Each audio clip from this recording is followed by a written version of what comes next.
metode DLP ini dengan expert judgment. Jadi kita mendapatkan prioritas masalah berdasarkan judgment dari orang yang expert. Makanya nanti metodenya adalah memberikan suatu form kepada orang-orang yang dianggap ahli dalam menilai suatu masalah. Nah, tekniknya dia membuat suatu kuesioner terstruktur. Kalau kemarin di statistik, kalau tidak salah udah dipahami, misalnya yang kuesioner terstruktur itu berarti dia sudah ada pilihannya. Jadi si orang ini sudah tinggal langsung checklist, atau kalau nggak checklist beri skor gitu ya. Jadi langsung hanya itu pilihannya, dia tidak perlu memberikan jawaban isian gitu ya. Itu kalau kuesioner terstruktur. Jadi dalam prosedurnya memang panjang, ada 7 ini, tapi secara ringkas Ibu berikan contoh. Jadi contohnya misalnya dengan tadi 3 kasus. 3 kasus itu kemudian kalian identifikasi, kita akan menanyakan kepada si pakar bidang gizi yang mana yang menjadi masalah utama gitu misalnya. Oke.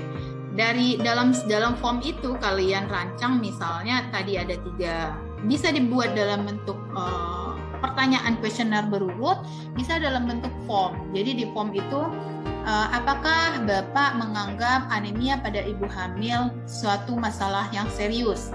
Berikan skor pada tabel berikut. Jadi di atas misalnya berikan skor pada pertanyaan berikut.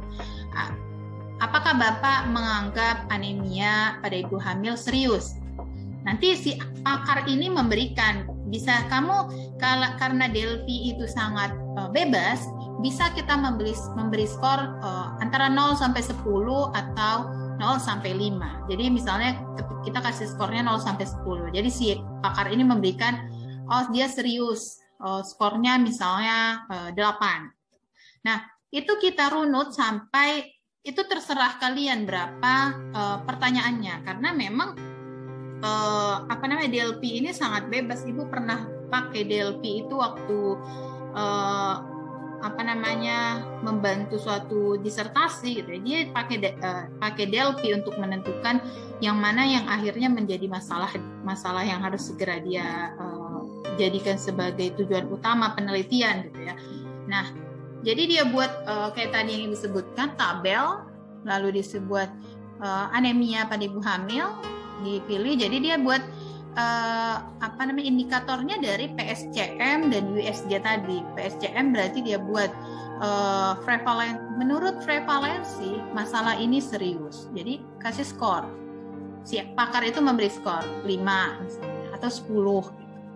Dan itu dia bikin urut dan bisa dalam bentuk seperti itu. Yang umum sih Ibu lihat seperti itu metode DLP.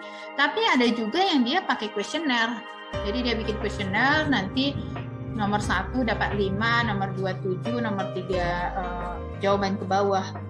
Tapi lebih simpelnya kalian bikin dalam bentuk dibuat dalam bentuk tabel ya. Dan ini prosedurnya. Jadi prosedurnya ini dibikin dulu kuesionernya, kemudian dibuat dalam bentuk pernyataan, kemudian dipilih siapa panel yang akan disuruh isi gitu ya. Kemudian di skor, dilihat skornya. Jadi setelah dianalisis dari skor-skor yang diberikan oleh si ahli ini, nah kita jumlahkan mana yang kemudian akhirnya mendapat skor paling tinggi. Nah itulah yang menjadi prioritas masalah.